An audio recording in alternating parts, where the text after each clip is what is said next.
touchdown, Tampa Bay. You're listening to the PewterCast.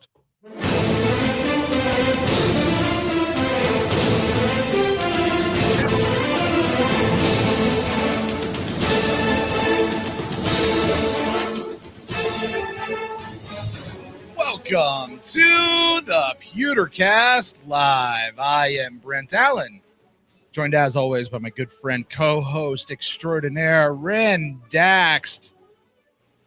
Ren, Tampa Bay Buccaneers traveled to Atlanta to take on division rival the Falcons and barely eked one out. Scared the bejesus out of a whole lot of people, except for me. I was never worried this whole game. We'll get into all of that and more. We'll take your phone calls. We'll take your video chats as we get into it. But for now, Ren, how's it going? What How's a game for you, buddy? What a game. Yeah. What a game. Talk to me about it. Death taxes, Bucs win. Well, I mean, it's kind of hard to blame the offense for the first half, except for just put it on Brady's shoulders. Again, like slow start, dirt and one to Antonio Brown on a third down, missing Chris Godwin wide open, on like a 20-yarder. But defensively, too, they decided to cut Calvin Ridley with Sean Murphy bunting, and that did not work out well at all. But they came out in the second half, and you kind of seen this happen in a few games to like these lesser opponents, where once they start rolling and clicking, like they're nearly impossible to stop, and it wasn't needed as far as a win to get to the playoffs, but it sure helped. And this was the game that worried me the most, was playing a division rival at home, at their home, going on the road with having Raheem Morris and Dirk Cutter there. But man, I thought the best thing that happened all game was their answer to Atlanta's blitz that they were having problems picking up in the first half. And every time Brady saw the blitz coming, he just stood up and fired it outside of the wide receiver. Like, okay, we got one-on-one on the outside. Makes the guy miss, doesn't matter, because we're going to get 4 or 5 yards anyway. Mm-hmm. And hey, Leonard Fournette had a good game, scored 2 touchdowns on the road. Antonio Brown showed up. It's but I've been fooled before. Yeah. Still need these, these slow starts by the defense and the offense too. They're just not putting it in. They're moving the ball a little bit. They're just not really putting any points up, especially in the first quarter. Mm-hmm. But I mean, they figured a way out, and I said it after the Minnesota game. It's like just survive in advance. That's a good description. I was about to come on this show and yell at you today, just so you know. Well, after the first half? Yeah, because that's what I was thinking. Because all right, listen. At no point in today was I freaking out. Like you jump on Buccaneers social media, whether it's Facebook, Twitter, Instagram, whatever, and people are melting down, and rightfully so. And the announcers were like, "Wow, the Buccaneers suck. They don't look like a playoff team." I couldn't believe how harsh the halftime guys were. Yeah, the halftime guys were like, "What the hell's going on with the Buccaneers?" All of them were like that. Tony Gonzalez was like, this, and I'm like, look, I know you used to be Falcon, but they're getting whooped by the Falcons, and it's like, I'm saying, did none of y'all watch the Super Bowl a couple years ago? Yeah. So I truly wasn't worried, and I'm sitting there the whole time going, yeah, the Buccaneers get off to a slow start and they come back, and like for a half a second, I went, God, I hope this doesn't turn into the Saints game. And then I went, what am I talking about? The Falcons aren't the Saints. This isn't going to be that. But I was gonna say this because, Ren, if you'll remember a little earlier in the season, before a particular game that the Buccaneers were supposed to win, you used the word bloodbath, and you used a whole other litany of words, and that one kind of came back to bite us in the end. Now, it wasn't a bloodbath, but we just barely lost that particular game. Of course, I'm talking about the Chicago Bears game, right? Before this game, you're like, this is an easy win. Buccaneers got this. They'll have it locked up by the third quarter. No problem. And I'm even on Friday, I was going, okay, You said that before. And if something doesn't work out here, I'm blaming you and you solely for this game. But it worked out in your favor, so you're off the hook for this week, man. Thanks. Plus, I also said it for Minnesota game. I didn't hear you come on here and say I was right then. I also said it for a couple other games where it happened, and I don't see you go. Oh, this is like the third time you brought up the Chicago bloodbath comment. Uh-huh. But whatever. I mean, that's just the way my life goes. People like no credit, all blame. Like the anti-Gerald McCoy. People just Ren the martyr. No, I'm not a martyr. People just lie in the bushes and wait for me to do something wrong and pounce. That's just the way it is because I state my opinion so strongly. And I get it. If you say it as fact and, you're not a fan, I get it. Happens a lot for 40 years now. It even happened I was in grade school. Teachers would do that to me. Uh-huh. Interesting. So anyway, Buccaneers win. Came back in a glorious fashion. And, I think the big thing I want to talk about before we open up the phone lines, we will open up the phone lines. By the way, I want to say a quick hello to everybody who is joining us live at YouTube, at Facebook, at Twitter, at Periscope, at our own website, thepewtercast.live. Hello to all of you guys and to the many thousands of you who will listen to this on the podcast feed later. Hello to you guys as well, too. Only a few more times I'm going to get to say that. Phone lines will open. We'll take your video chats. But Ren, I got to talk about that last, that basically the way the game ended. Sure. The mark, the really, yes. It was a generous ball spot. Yes. And then they bring out the sticks. And I swear they place this. I'm sorry, those of you listening on the audio feed, I'm going to describe this as best I can. But for those of you in the video, they place the stick down, and then you watch the ref angle the stick backwards towards the ball. I didn't see that. Oh, he totally did it. You watch, he did this, and he's like, can we make it? Can we make it happen? Can we please make it happen? Yeah. Oh, it was. I mean, it worked out in our favor, so I'm not going to complain. I think the Buccaneers would have won anyway. I really do. Yeah. If you're a Falcons fan or a hater, Brady hater, Buccaneer hater, and you're hanging the reason the Bucs won the game on that, you're not going to get a lot. You should come back down. Well, actually, you could come off the moon. Right. Because you're out there.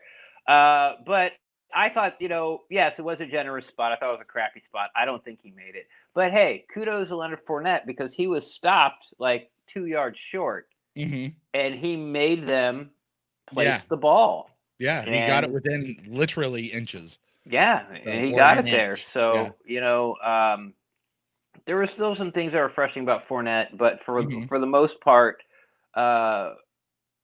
giving him, sort of a lion's shares, well, almost everything. He did fine. It wasn't great by any stretch of the imaginations, but again, we didn't need the running game until late, and he came up pretty big. Right. But we wouldn't have used the running game. I mean, getting down 17 points before the half, we're not running the ball at that point. Like, we know how this works. Like, right, but we weren't running the ball before that either. I mean, but that was the game plan, and that's what I also said going in there. It's like their pass defense is so bad. There's no point in running.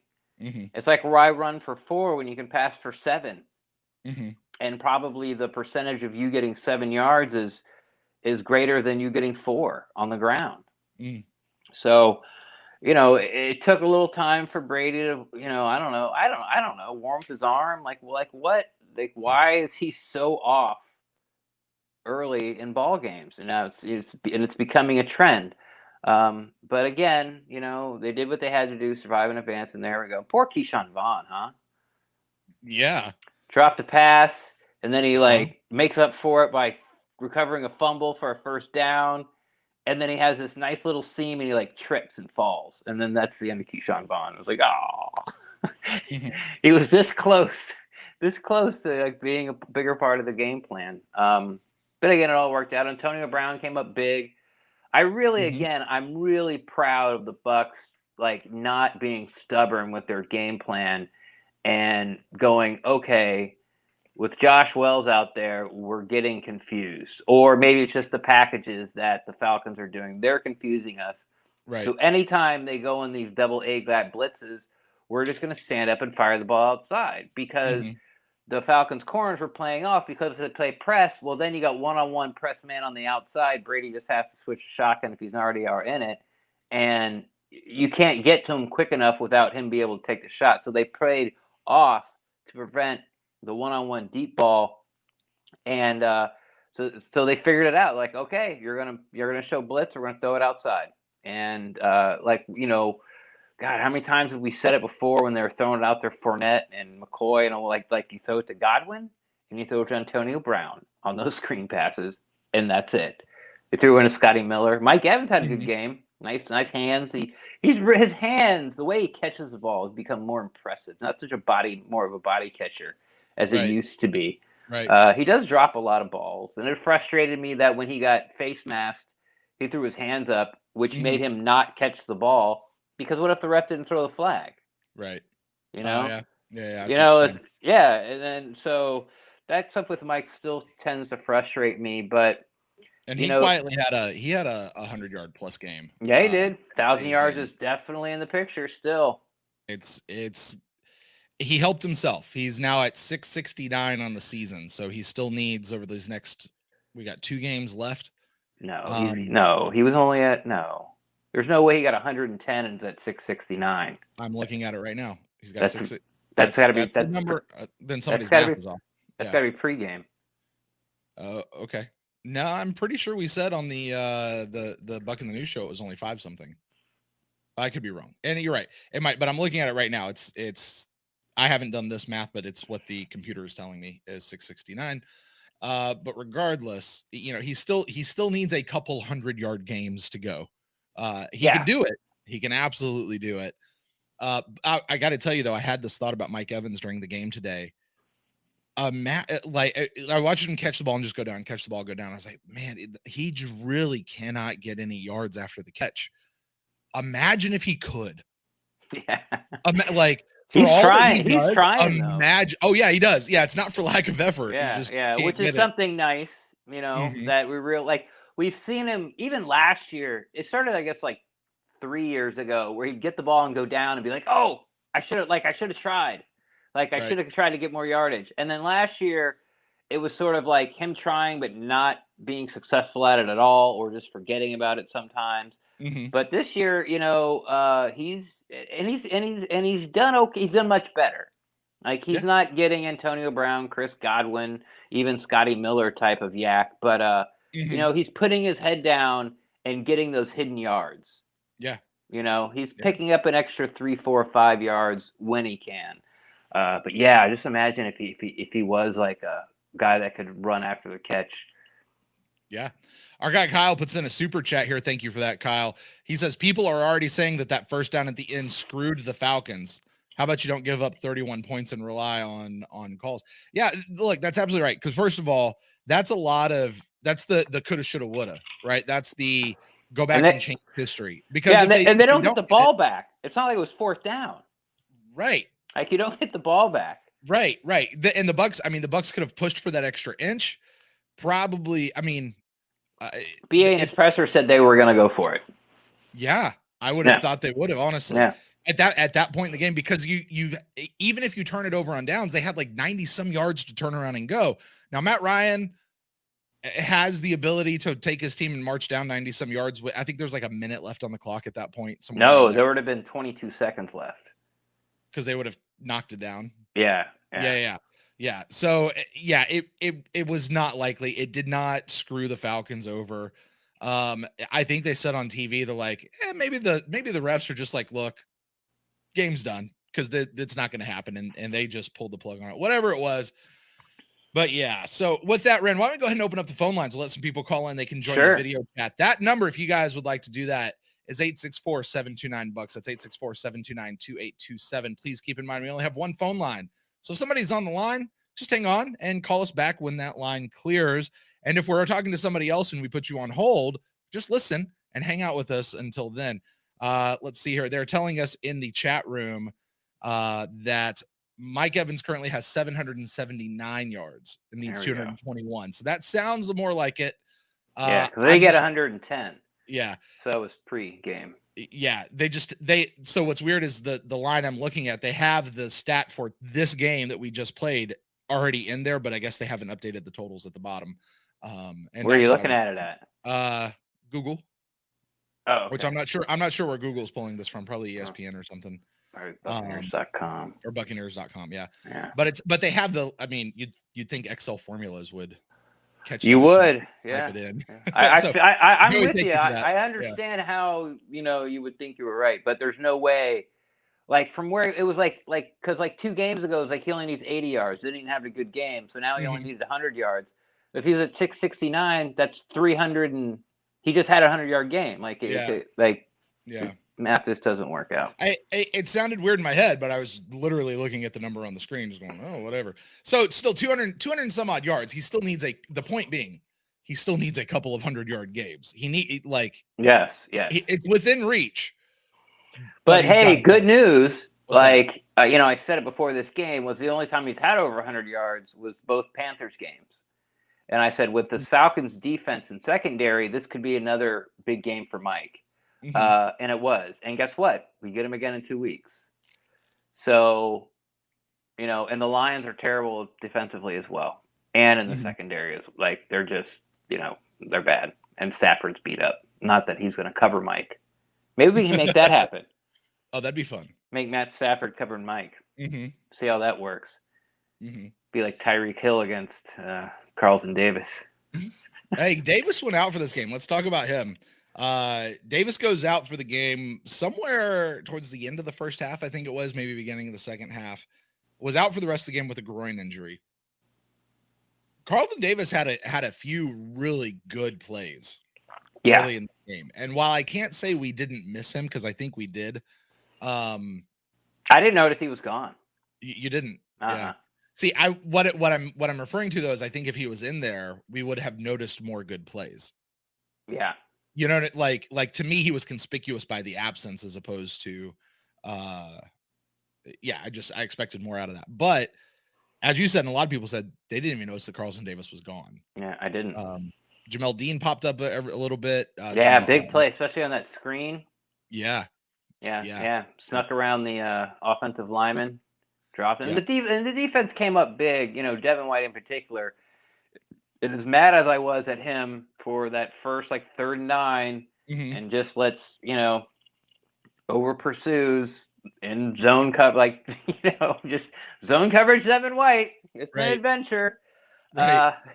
And let Gurley go and score it out and goes up and goes 7-0. It's there it was. That's why you're the guy. You're getting all these Pro Bowl votes. That is the play you have to make, and you miss it inconsistently. And then, when the real feat was to the fire, where the defense had to stop them, or the percentage of the win go down dramatically. He came up big 2 drives in a row. Maybe 3. I don't know. I don't really know. Would you give Devin White that sack where Matt Ryan just ran into his own guy and then fell down? No, because I think somebody else got a hand on him before that actually tripped him up a little bit more. Okay. And I remember watching the replay thinking it was whoever had the guy, the offensive lineman, had reached out. He did one of those Ndamukong Suh, or Vita Vea, reached out and kind of grabbed him. So I'm not sure at what point the sack gets credited. Because let's face it, Matt Ryan was down. All Devin White came up and did was touch him. Exactly. So, if they want to give it to him just because and they want to boost his numbers again, fine. I don't know that it really counts though. Well, the NFL is going to give it to him. There's an official score. The Bucs can't. They don't make that call. Sure. The official score does. I'm just kind of wondering who gets it. And I was wondering what you thought on that. I don't think he deserves it. I don't think he should get it. Not that I'm anti-Devin White, but I think like you said, he was the last person, the reason why Devin or Matt Ryan went down. He was the last reason why. He was nowhere near him. But again, he had 2. But when he juked the fullback in the hole and went around him, and Ledbetter put some pressure on today. He showed up. Yeah. Did you hear Moose was so he gets that defensive lineman there, and he runs around, and Burkhart was that was a guy named Jeremiah Ledbetter. Ledbetter. Yeah. And he goes, hip check. Hip Yeah, check. that guy. Yeah, but they came up big, and I have no idea why their safety wasn't called. Well, the last time the Falcons had the ball and Matt Ryan was in the end zone, he sort of floated it out on 3rd and 16 to the tight end because it was like a jailbreak. I think every defensive lineman was being held on the Buccaneers in the end zone. Right. Yeah. I was just like, come on. But that's fine. It's like 3rd and 16, and of course they didn't make it. If they would have made it, then I would be much more upset. Sure. Ren, we got a phone call. Let's find out who we got here. You're on the line with Brent and Ren for the PewterCast Live. Who do we got here tonight? Hello. They hung up on me. With that, give me a call back. We'll go over. We got Plex waiting in the chat room. What's going on, guys? Hey, Plex. Hey, just want to say I appreciate what y'all do, man, all the time that you take out of your day-to-day schedule and everything like that. And Brent, you will be greatly missed, brother. I'm a long-time listener, first-time caller, so I couldn't miss the opportunity to get here and finally talk to y'all. And I appreciate it. Plex, where are you calling from, bud? Charlotte, North Carolina. Hey, I used to live. I was over in Greenville for quite a while. That's actually where the show started, was up there. So you're in Panther Cat territory. That's right. But hey, I hold it down. I go to a lot of Panthers games, and you'll see me in my Bucs gear. We hold it down. Yeah, but go ahead. I always like going to the games there at Bank of America, right? That's right, Bank of America. Yeah. I always like going. The Charlotte fans were always real nice to me, and I usually sat in the lower bowl. So. Got the same experience. I just wanted to touch on something y'all touched on earlier, about the slow starts. I want to say, I think our game plan is the pool shark effect. We come out there and we make them think that we suck, right? And then it's like, we're going to make them think that it's going to be easy. And then we come out in the second half and just give it all we got. We got no pass rush in the first half. And all of a sudden, Devin White's coming through the line and closing the game out right. It's like we're pool sharks in the NFL. Sure. I mean, there's so many things that we've wished for that, like, well, maybe that's true. It's like, well, maybe the Bucs went single, Carlton Davis against Tyreek Hill because when they see him in the Super Bowl, like, they don't want to tip their hand the real defense they're going to play, or we've seen sort of these things, or like, that's why they're splitting carries with Rojo and Fournette, because when they get to the playoffs, no one's going to expect all Rojo all day long.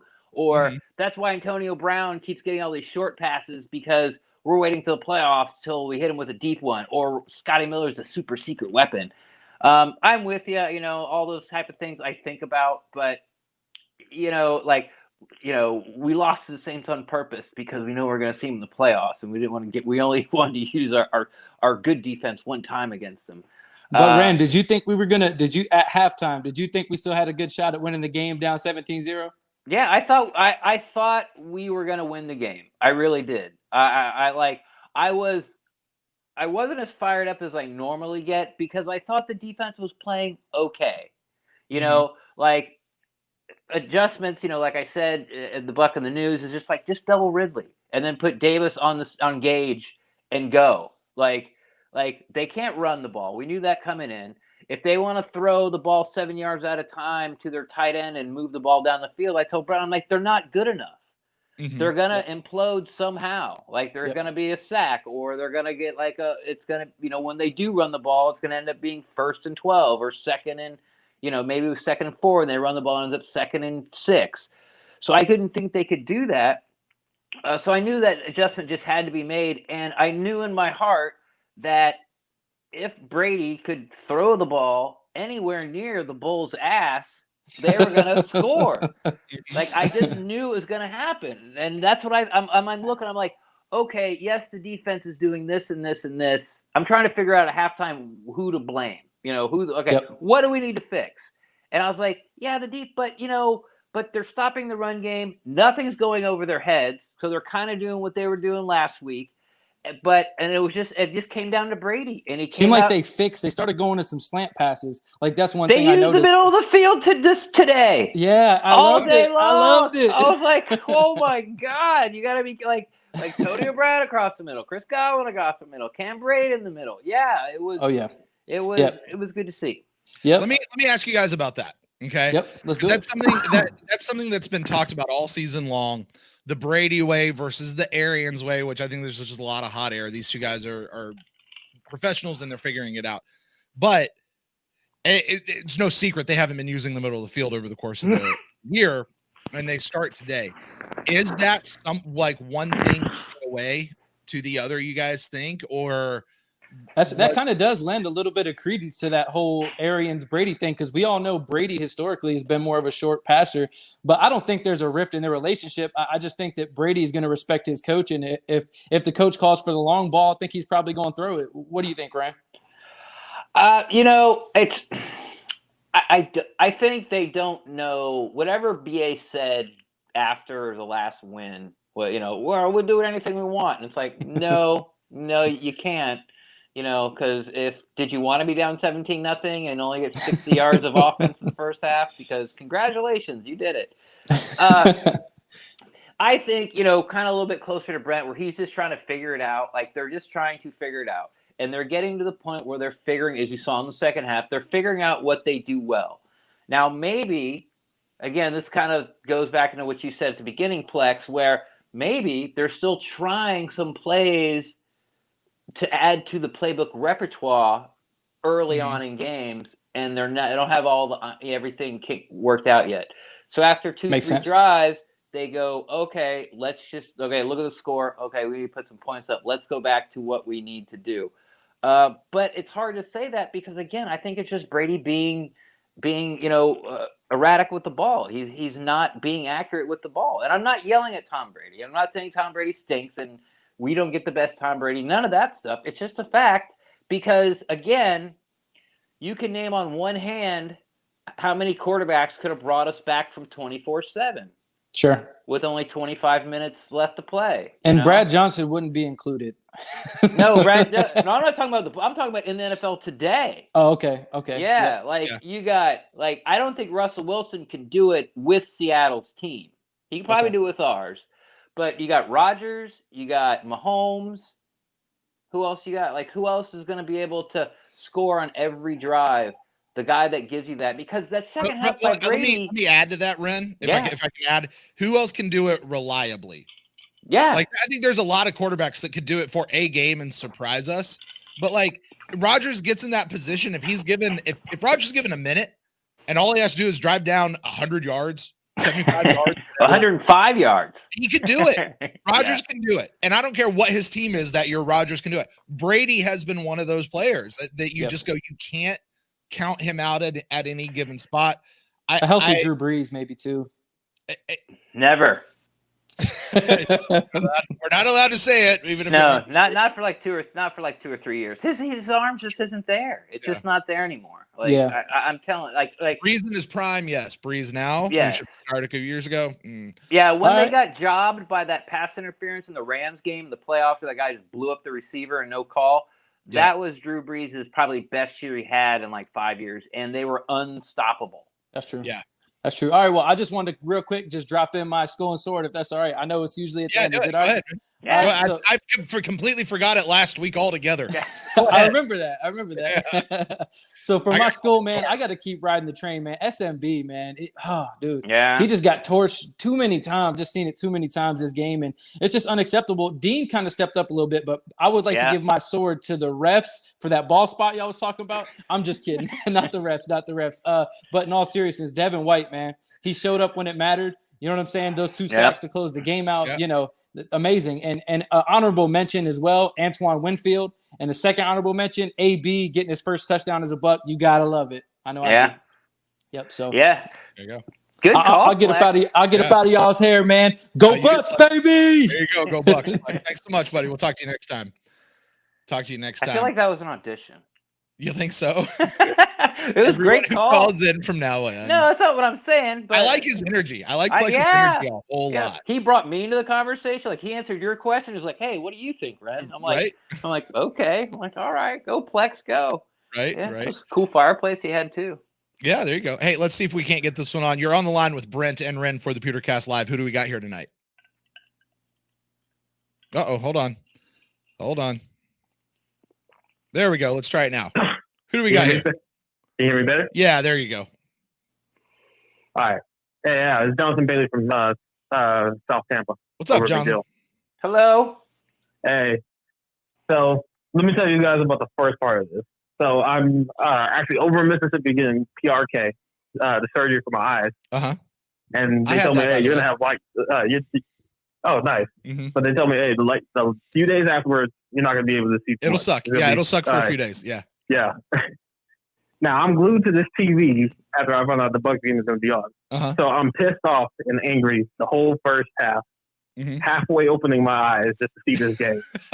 But even through this whole first half, I was like, it's the Falcons. We still have a chance. There's no way they can hold this lead. Mm-hmm. And then to still see them implode, I just have to lay down my condolences for Falcons fans. I don't know how they do it. Like our team has let us down for the year. But, oh my God, that has nothing on Falcons fans. I don't know how they do it. Yeah. That's a good point. All in this world, and Atlanta fans in general too. Like, you know, back when the Braves had that amazing pitching staff and kept, you know, first had trouble like getting to the World Series and kept going to World Series and only won one, and they had like 10 years of they won like the division 10 years in a row. Then the Falcons, of course, you know, like remember they went with Chris Chandler, got blown out by John Elway, I think. They don't have a Super Bowl, and that Super Bowl that happened to them. And the Hawks' best years were with Dominique Wilkins. Oh, but he only had to go up against Jordan every year in the playoffs. It's just, you know, like and then do they have a hockey team? The Thrashers? I mean, what are you gonna say about that? But yeah, Falcons fan and Falcons sports fans, or I should say Atlanta sports fans in general, are just like, I kind of get why people don't go to games. So that's kind of the easiest ticket to get, right? As an out-of-towner, if you're going to a Bucs game, is like the Falcons game. It's hard to get those tickets. I've never had a problem getting an Atlanta game. Like a good Atlanta ticket for like $1. Right. And Might pay a little more, but yeah. I don't like just watching that game. I was like, man, I could not see myself like in their shoes on this one, because at least I can say as a Bucs fan, I've just seen blowouts, and it's like, all right, well, there's no way in hell like we're gonna come back at this. But to know that we have a lead and to not have it safe, it's just impressive. It really just is. And then I guess the second part of it, I mean, it's probably on the same level as Jonathan. Let me step back to what you just said. Let me just repeat what I'm pretty sure I heard you. You said, as an Atlanta fan, to know that you have a lead and know that it's not safe, right? Which, first of all, we as Bucs fans know that, because we lived under the Mike Smith defense for a bunch of years and the Lovie Smith years for a bunch of years. And you had to get a lead first. That's not like huge leads though. That's like we can't. Yeah, I don't know. I never felt safe with those guys, but that's why I said earlier in the show, like even at halftime, I wasn't worried. I wasn't freaking out. Like there was a small little part of me that was like, but like I hear a lot of fans are like, I was losing my mind at halftime. And like, we talked about it. Like everybody was slamming the Bucs, and I'm like, there's a whole other half to play here, guys. And we've seen how this goes for both Atlanta and Tom Brady. Let's just see if it can happen with Tampa. Like it's why I wasn't really that worried. I can't really say about, I really can't say for Byron, but I can really say this about Brady. It seems like the last few games, he doesn't really want to blitz in the first quarter. In the first half. It's like he likes to kind of roll into that more aggressive defense. I don't know, like, and it's weird because it feels like we're more comfortable as an aggressive defense, like rolling downhill. I think that the offense and the defense can't get started by themselves. They have to get jump started somehow by the other squad. I know that sounds weird and like I can't quantify it at all, but I feel that's the way. And I also feel like this team is a front runner team. Like if they got out to the lead, like you can't catch them. And once sort of like the ball, I believe that too. But once the ball gets rolling in the right direction for this team, then all of a sudden, like, everyone starts to come alive on offensively and especially defensively.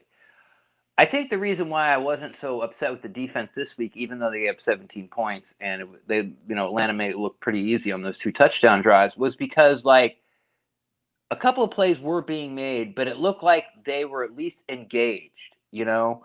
Like, when I remember when they sort of couldn't stop anybody and somebody would make, like, a tackle for 2-yard loss, no one would help them up. No one would congratulate the player.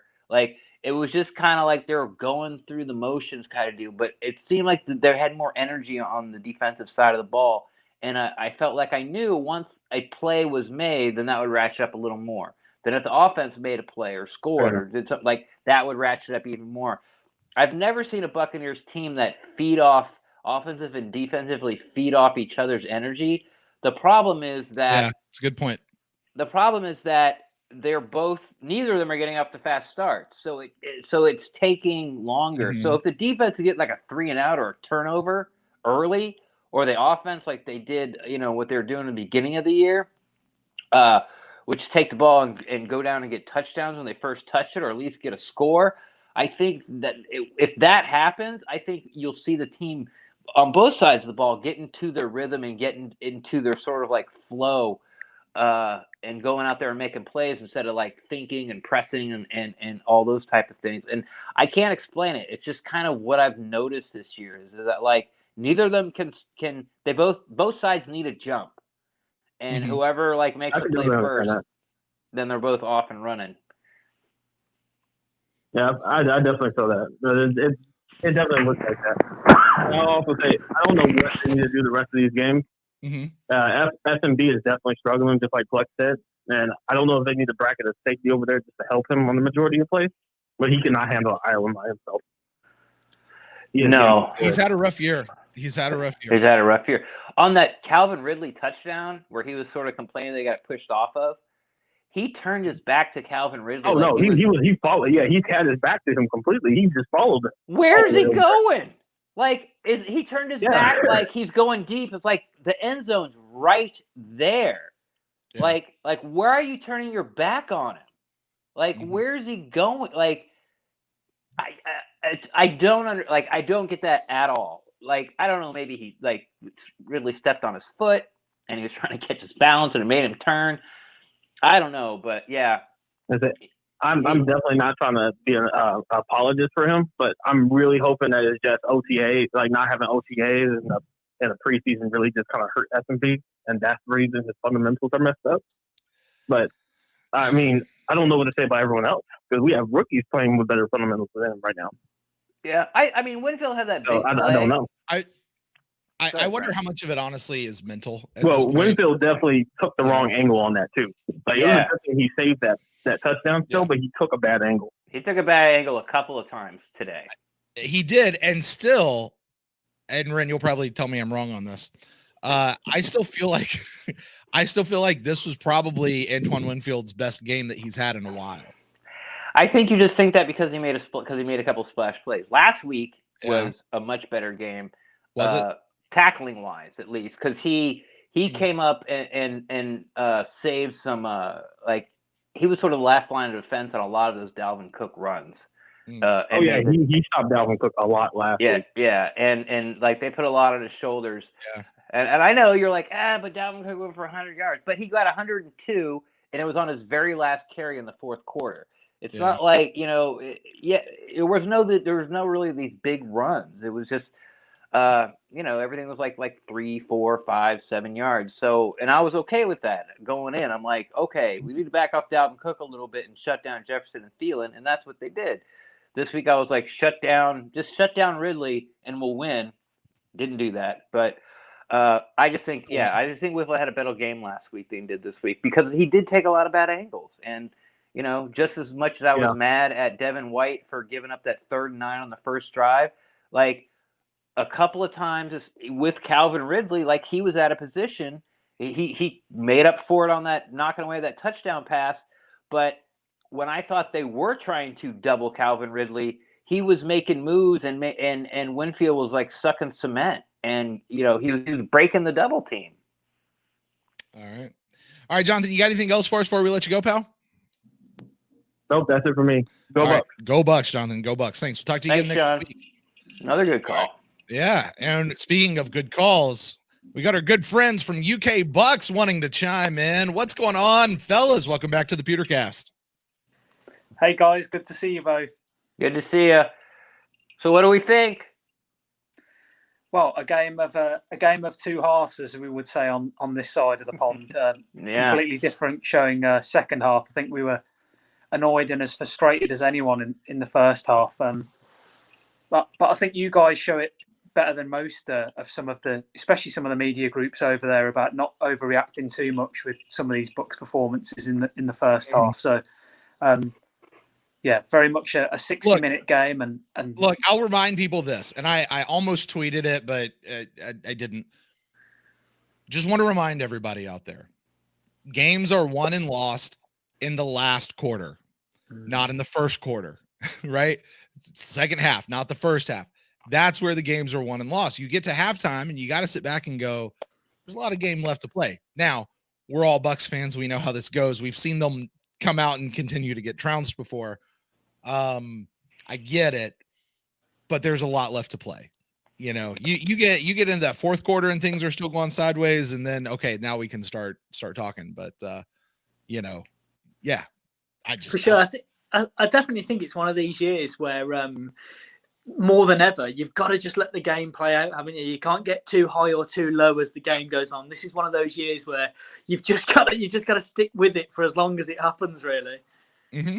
Yeah, and once the rest started, calling penalties, the Falcons started to self-destruct. Yeah. I don't know. I really can't believe that the first penalty wasn't until halfway through the third. But the Falcons did what the Falcons did, and that's what you do. You keep the pressure on these teams. And again, I don't have the answer yet. Can't really wrap it up in a little tweet about what's wrong with the offense early, or why the defensive scheme seems to get just picked apart. And every quarterback starts out, 9 for 9 for 120 yards and a touchdown. Like every single quarterback we play does that.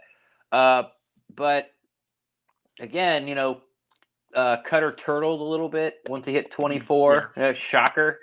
And allowed the Bucs to get back in it, and then he tried to ratchet back up. And then again, we've said it a bunch of times, Devin White came up huge. And that guy's hands, how strong are his hands? Like, have you noticed he did what Sue does? Like, Sue, when he sacks you, just pushes you down so he doesn't have to land on you or hit you in the head or any of that stuff. That's what Devin White did. And he just pushed Matt Ryan down. And I think that's I like that style that the defenders are going, so they don't get penalized. But man, his hands are just so strong. It just seems like he's bringing people down by their elbows and things like that. Anyway, so yeah, just wait for it. I understand people were upset as long as you weren't calling for anybody's head to be fired. It was happening. It was happening. I had to talk to people. I just told people they were wrong. You're just wrong. I just save them and wait. All right, fellas. What else, man? Got anything else for us from this game?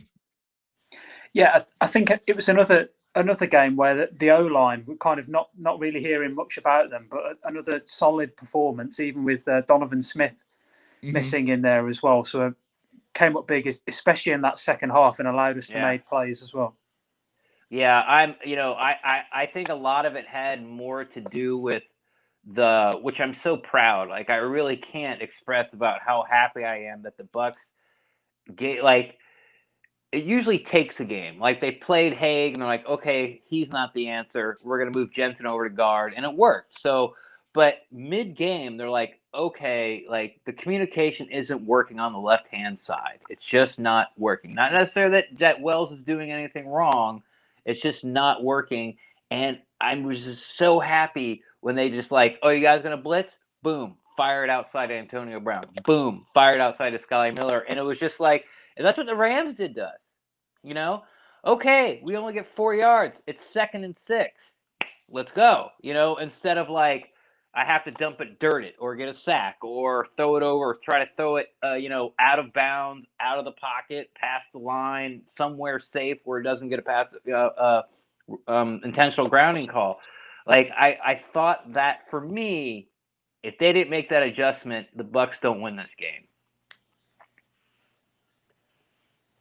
Yeah, for sure, Ren. I think you made a good point previously about just how big Devin White came up in that second half from the blitzing point of view. And if there's anything more polarizing on this Buccaneers team than Devin White in the amount of times he gets targeted in pass coverage versus when he's blitzed and using the run defense. Yeah. It's so strange how, like, I'd say he's elite in run defense and blitzing, and then in, why not? You feel like, I know you can't be too predictable, but you feel like that's his strength. That's what we should start him with rather than wait until the sort of second half. But yeah. Yeah, and I'm with you. Like, I've even floated the idea, like, put him at defensive end. Like, if you're going to keep him on the field, then, what if it's an obvious pass situation, put him at defensive end, or like, or always, blitz him, do a delayed blitz, because you got to hide him. Now, I'm not saying every single play that, he's out there and it's an obvious passing situation that he has to go. Maybe he just mirrors the back, like he did with Gurley and ended up getting a sack off it. Something like that. Or, you know what? It might be time, because these are like the playoffs, like, sit him down. Like rotate him and Levante David in and out. Because if you're going to play that, because when they go nickel, they take an interior defensive lineman off the field, and they play like a 2-4 instead of a 3-4. So really, there's only 2 defensive linemen on there, so they can get the nickel back out. Well, keep the 3rd defensive lineman and pull White out just every once in a while, or keep the defensive lineman and move him up to take the defensive lineman out and move him up to the edge somewhere. I hear what you're saying on that, Ren. Yeah, I know it's wacky, it's crazy, and it's really wacky. Like, I mean, and it's one of those I'm going, it's crazy enough that it just might work. If that's what that's what he's good at. But it's nuts. You're crazy. So. Yeah, I get it. I asked Stroud that, and he said he erases all this stuff in front of him. I'm like, no, it doesn't.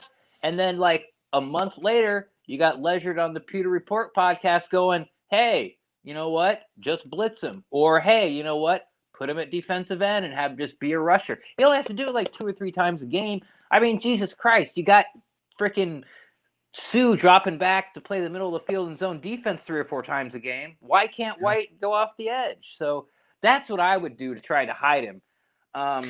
Do you imagine White, JPP, and Shaq Barrett all coming in off the edge? I don't know. Do you guys can you do that? Is it legal? The 3rd edge? Is there another edge I don't know about? Yeah. Because it's clearly not a physicality thing, because the guy's fast. Like, it's not that he's not physically good enough to cover that space. That's obvious that the guy's fast enough and physically enough to do it. Do you think it's the sort of thing that with a little bit more maturity he'll get, or do you think that is something that we will just have to live with and cope with? No, he'll get it. He'll get it. And what it is, it's spatial awareness and zone. And you've heard me complain about it many a times. Like I watched the Florida-Alabama game, and I watch Alabama defenders like pick guys up in their zone. Like, okay, this is my spot, but the guy's right there. Like, I see him. He's right there. That's the guy I should go. You know why? Because he's in my zone. Devin White drifts back to his spot, and he's totally locked in on the quarterback, and he's trying to cut the passing lanes. He has no spatial awareness of receivers around him.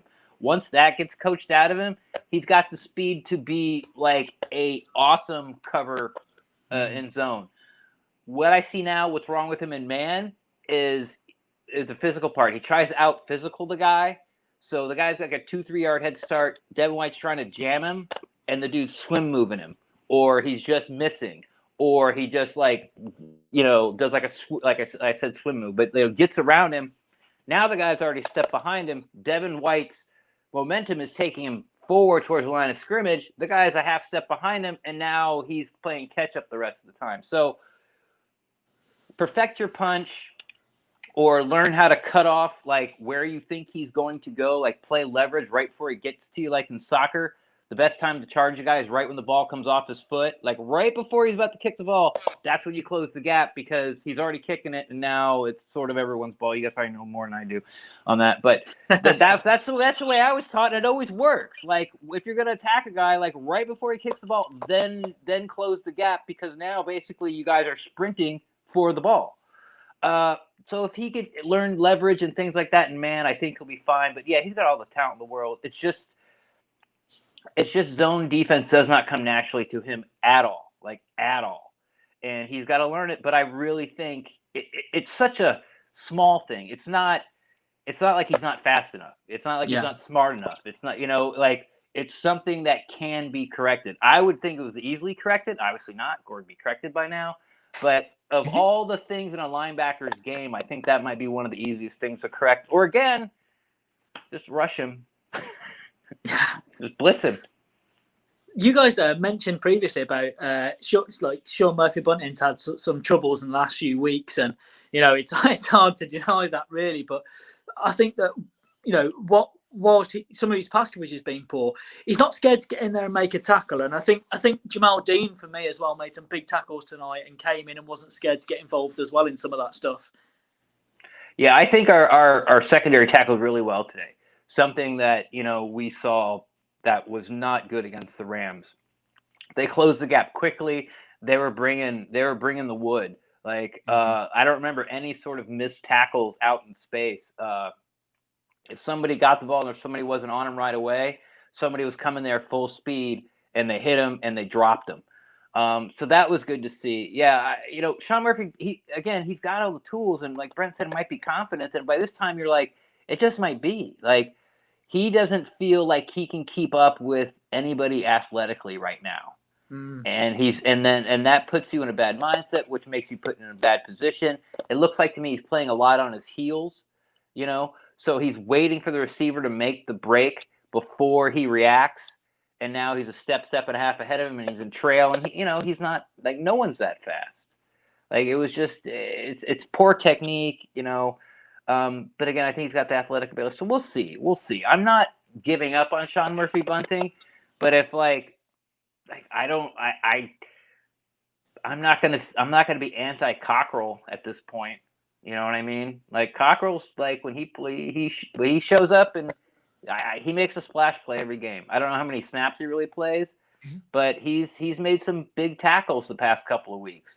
None bigger this week where he got Ridley on the ground on 4th and 16. Game over. Let me ask you guys this, talking about White. Myrna in the chat room brings this up, so I'll just throw this out at you guys. Says that White will improve next year if he has a normal offseason. We've talked a lot about the idea of the offseason this past year being virtually non-existent. This is only Devin White's second year in the league. Yeah. He's taken a lot of guff from you, Ren, specifically this year, but also around the league, and a lot of it's well-earned. How much of that do you think is really related to not having that offseason? Because honestly, once you're into the season, it's hard to start correcting a whole lot of stuff. Yeah, You have to just game let planning. it play out. We'll get to the offseason. We'll fix it in the offseason. How much of that do you think is just, hey, Devin White, you're a really good athlete. Go play on instinct in year 2. And this is what we're seeing out of him. Go ahead, guys.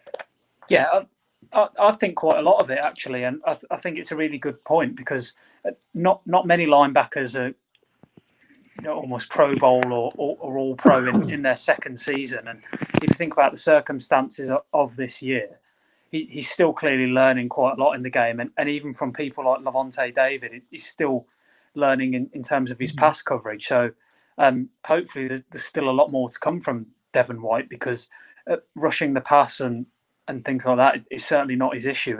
I think the areas we have the problem with are the pass coverage. So I really do think he can improve in this off season. And I wonder if that's a good point, actually, that I think his development is linked to as well Lavonte David's long-term future at Tampa Bay as well, in terms of what is there anyone better? That we're certainly not going to bring anyone better in for Devin White to learn from Lavonte David, to develop him and to mentor him, not just as like in terms of how he plays the game, but as the professional that Lavonte David is as well. And I think the longer Lavonte's on this team, surely that can only be a good thing for Devin White developing in the off seasons as well. Yeah, it's sort of, again, it's something that's hard to quantify, and it's me and my personality. Like, if you can't prove it, like, don't talk to me about it. So I'm sure it had something to do with it for sure. I would not be surprised if, with another off season, especially if Todd Bowles is back, that he takes a leap in pass coverage. Again, like we've talked, he's got all the ability there is. Like, Like he moves faster on that field than anybody else. Like when he's going downhill, he's almost a blur. Like my eyes cannot keep up with him sometimes. It's just like oh, that guy, okay, he's got a little hole, and then you just see this flash, and you automatically know in your head it's Devin White. And and he hits him up high, which bothers me, but he seems to make the tackle most of the time and gets those hands on him, the guy goes down. So here's hoping, I guess, that this offseason will help. And I'm not advocating for the guy like he was a wasted pick or anything like that. Like, I think it was a great pick. I think it's what the Bucs needed. Someone in there who can, what we saw in that second half, who can, take over a game and make these splash plays for you, to be the center, the captain, the play call of your defense for the next 10 years. That's a great pick, no matter where you picked him. You pick him 1, 2, 3. Obviously, the lower you go, the better you feel about it as far as like getting a steal. But he was the guy, and I think he'll be fine. I think he's going to make Pro Bowls, and I think he's going to make All Pros and stuff like that. It's just that right now he is god awful in pass coverage, especially zone. That's sorry, he is. All right, guys, you got anything else for us before we let you go?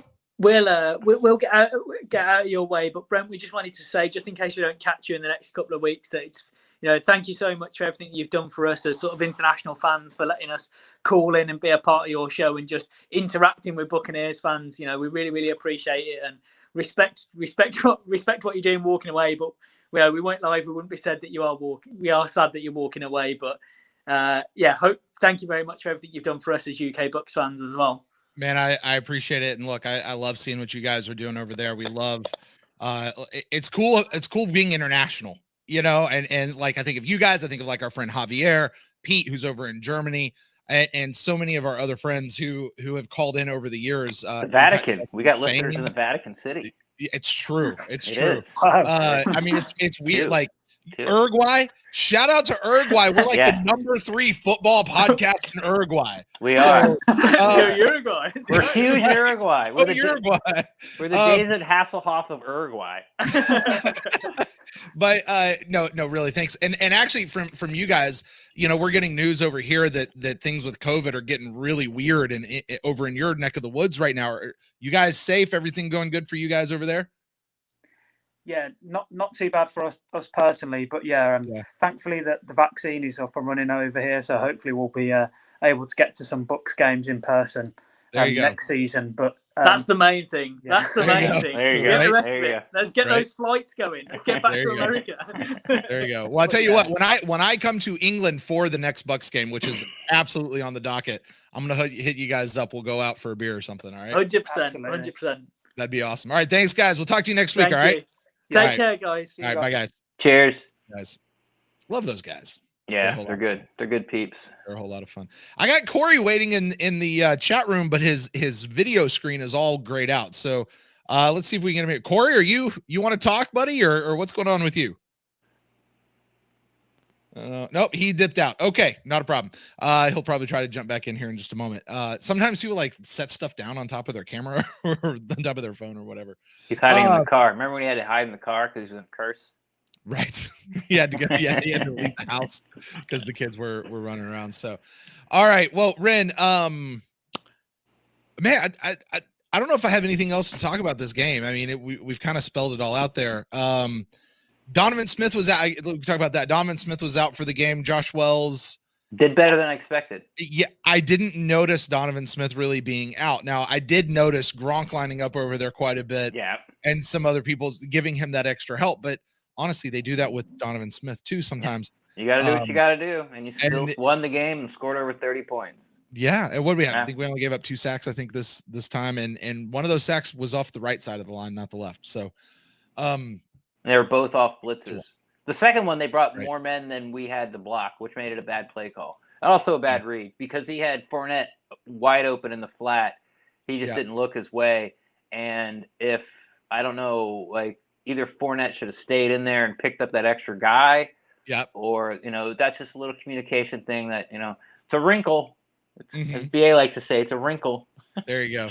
Well, I'll let everybody know at this point. Go ahead and drop in the chat room your skulls and swords. We'll go ahead and get to those skulls and swords. We will get to those real quick over in the chat room. Frank G is asking, is Brent leaving the show? Yeah, Frank, if you missed the show this past week, we announced I am actually going to be stepping out of the show at the end of the season, which will basically be the PewterCast Awards. I'll still be here through the PewterCast Awards this year.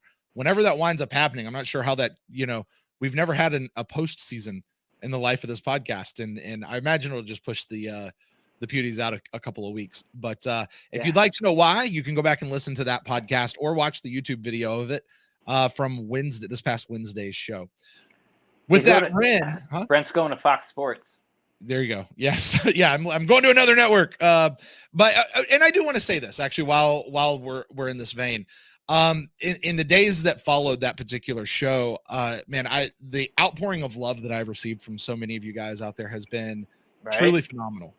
You guys are great.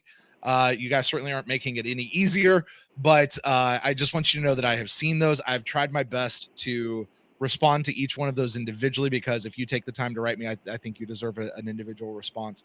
And I very, very much appreciate it. And I love this Bucs community, and I'm still a Bucs fan. I'll still be around. You guys just check with me over there on at Brent Allen Live on Twitter. And I like to say, I know I was tagged in some of those as well. I just stayed out of it because it wasn't my time. So if I didn't respond to you, it's not because I didn't see it or didn't want to. It was I just felt that it was all about Brent, and it would have been really hard for me not to be snarky at some point.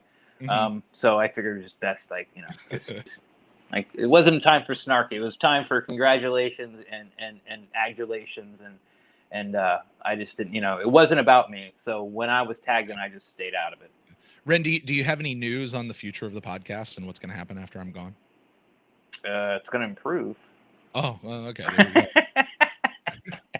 Well, with that, speaking of improving, let's talk about our skulls and swords, Ren, for this game. Tampa Bay Buccaneers versus the Atlanta Falcons. Who do you got? Who are you giving them out? Squirrels? Squirrels and swords. Skulls is the bad one. That's the numbskull of the game. Swords is the good one. Who do you got? Skulls and swords. I think the skull is there's only one. I really do. I think Anton Winfield might be a stretch, but was as bad. Yeah, exactly. No, he saved a touchdown in the end zone, like out of nowhere, blitzed in and saved a touchdown out of the end zone. Because he blew the coverage on his angle. Like he saved his own. He pulled his own butt out of the fire. Great. That means he had his head in the game. Well, if he had his head in the game, he could have intercepted it. Anyway, I'm not going to give it to Winfield. I just think he didn't have a particularly good game. Right. Back there. You could, especially after the first half, you could give it to somebody on the offensive line or even the defensive line, because there was no pressure at all against Matt Ryan.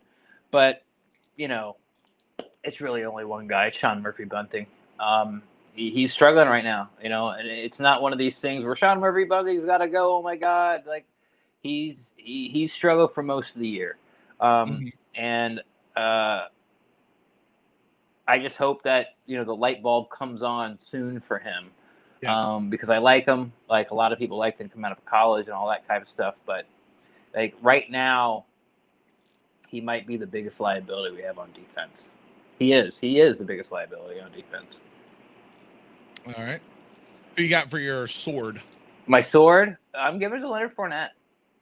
Wow. Yeah. I think he wow. New shock. Yeah. I think I was going to give it to. Didn't I say Mike Evans? Or did I say Tom Brady? White. I think you said Devin White earlier. Devin White, who should get it? Who should get a sword as well? Yeah, but I'm giving it to Leonard Fournette because I expected nothing, and he gave me a lot. He wasn't terribly impressive in the run game. I'll tell you what, his blitz pickups, he was laying some wood on some guys coming in there. He was picking them up. Right. Some guys were getting 15-yard head starts, and he was stoning them. So I thought that was great. He scored 2 touchdowns, man. Caught everything that came his way, except for that weird play where Brady rolled out and then stopped short of line of scrimmage and threw it all the way back across the field. I'm not really sure what the hell happened. What was wrong with that thing? I couldn't even tell if it was a bad pass or he dropped it or what. But 2 scores and then came up big. We're trying to run the clock out. He made it. He didn't make it. I don't know. But I think they would have went for a 4th down. I think they would have got it. But he got us down there. He got us down there because they gave him the ball like 3 times. No. Brady got sacked that time. Never mind. I was thinking about something else where he went for like 9 yards and they did a fake and then Brady got sacked. And then we had to punt it. But yeah, I thought he did better than everyone really would have expected. So for all the crap I've given him, I think he had his best game as a Buccaneer. Weirdly, oddly, he had the most touches. Here's the thing. I don't want to take anything away from Leonard Fournette, but I'm going to take something away from Leonard Fournette. Yes. The other thing Leonard Fournette had this time that he's not had in any other game is the number of chances and opportunities that he's had. I was just saying that. He gets the most touches. Yeah. Yeah. You get that many opportunities, quantifiably, you're going to make something happen, eventually. Yeah. Like it's eventually going to work out for you. And it did a couple of times, not just like once or twice. So I think he had a good game. I think Leonard Fournette showed that he could do some good stuff, but I still want Rojo in there. Oh, yeah, for sure. Yeah. The question going forward with Leonard Fournette is, okay, if Rojo gets hurt, can we at least have some semblance of a running game and get some production out of the running back position? Absolutely. And I think today we showed yes. Yeah. But the problem with Leonard Fournette is, can we get production out of him in spot duty as a 3rd down back? And I think the question is still, I have no idea. And I doubt it. Yeah. And, I think Leonard Fournette came in here thinking he was, it was going to take him 2 weeks and he'd earn the starting spot away from Rojo, which honestly is what I thought would happen too.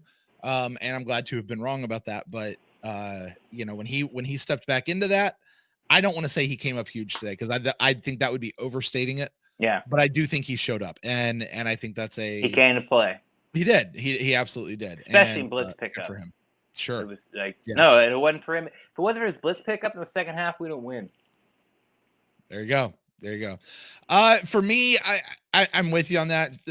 Sean Murphy Bunting is the only one that I can think to give it to as a skull. There is no one else like that. No one on the offensive line. No one. You could give it half to Brady for the first half. Yeah, but give a skull. a scored. He gets the scored. Because spoiler alert, I'm gonna give Brady my sword for the end of the game. And the reason for that is because that we've talked about this a few times this year. These are the situations that Tom Brady is great in. These are the situations that Tom Brady comes in and wins games in. And we even said it in the show. There's only a handful of quarterbacks that you sit there and you go, yeah, we're still coming back. They could have pulled that off. And this is the 3rd time he's done it. Yeah, exactly. He did it against the Panthers, scored every time in the second half. Yeah. Again, against the Falcons, scored every time except when they were trying to run the clock out. And you know what? If they wanted to, if they didn't get the first down, they could have kicked a field goal and scored every time. And then the Chargers game, even though the Chargers let us back in there right at the end, but he furious comeback and won it. He's put the game on his shoulders 3 times now. Yeah. And come up, but he's also been the biggest reason why we lost a couple of games. That is true. But for this game, he gets my sword for that. But I can see where you might give him the scored. I would give the scored that he gets the both. The spork of the PewterCast. There you go. I could see a Devin White one. I could see a Mike Evans one, quite honestly. And I really see your Leonard Fournette one. But for me, it's Brady. Blake Wright out there says SMB gets the skull and Tom Brady gets the sword. Let's see here. Amazement says SMB for the skull. An Evans Brady combo for the sword. I like that. Sword goes to Brady, Dub says, and skull, well, to nobody. Jason says the skull goes to SMB and the sword goes to Devin White. Let's see here. Who else did you guys put out there? My whole thing just jumped up on me. I think that's all the people that dropped in there. And things. And Dub says SMB is still not as bad as MJ Stewart was. It's true. It's true. There you go. You got that going for you. There you go. There you go. Brian says Brady gets his sword. So, all right, guys. Well, whoa. Charles Donahue says Evans gets the skull. I think you meant the sword. He just got it backwards. Yep, I think you meant the sword. The sword's a good one, skull's the bad one. So with that, Ren, why don't we go ahead? We'll close out the show for today. I want to say thanks to everybody who joined us live, everybody who called in, everybody who joined the video chat, and to all of you who are joining and commenting later. Please keep those coming. You can tweet at us at the PewterCast on Twitter. You can hit us up on Facebook. You can hit us up on Instagram. You can leave comments. Make sure you like this channel, subscribe to it, smash that bell icon so you can be notified when we go live. You want to know why? Because pretty much every single show we're going live now. And guess who started that trend? Anyway, so we're going to do that. Ren, if the folks want to get in touch with you out there, where can they find you on the internet? Who did start that trend? You did? We did? We did, yeah. Oh, yeah, you mean as far as podcasts go? On the live show. I mean, to be fair, Gene has been doing this for an incredibly long time. That's going true. live on YouTube. But I think the modern trend that like kickstarted everybody off. I mean, James doing, but that's a whole different deal with what he does with Mr. Bucs Nation. But our friends over at PewterCast have started doing it. The loose cannons, rightly so. They probably would have jumped in without us, to be honest with you. Yeah. You're seeing others, and it's fine because YouTube is the platform that we should be on. So anyway, where can they get in touch with you out there on the internet? Best place to find me is on Twitter at Rendax, REN_DAXT. I'm always down to talk Buccaneers football, but if you don't want to put your opinion out there on blast in the Twitterverse, feel free to slide in my DMs, and I will talk Buccaneers football there with you as well too. If you guys want to get in touch with me, you can find me at Brent Allen Live right there on all the social medias, and the show is at the PewterCast on Twitter, Facebook, Instagram. You can email us to thepewtercast@gmail.com. Please keep in mind anything you send to us we could use on a future episode of the PewterCast. Listen, guys, this week is holiday week for so many people. Would like to wish you guys, those of you who celebrate Christmas, Merry Christmas to you, and hope you have a good one with you and yours. And we'll be back. Ren, I'm not actually sure what our Christmas plan this week includes. We'll let everybody know. Stay tuned. What day is Christmas? It's Friday. It is Friday, and the Buccaneers play on Saturday. Yeah. So the whole week's thrown. I don't even know what the Bucs practice schedule looks like this week with the shortened week. Yeah. But we'll talk. You and I will talk about that. We'll get that figured out. We'll let everybody else know. But that's why you should subscribe. Hit that bell icon, and you'll just know when we go live anyway. Until next time, folks. Go Bucs.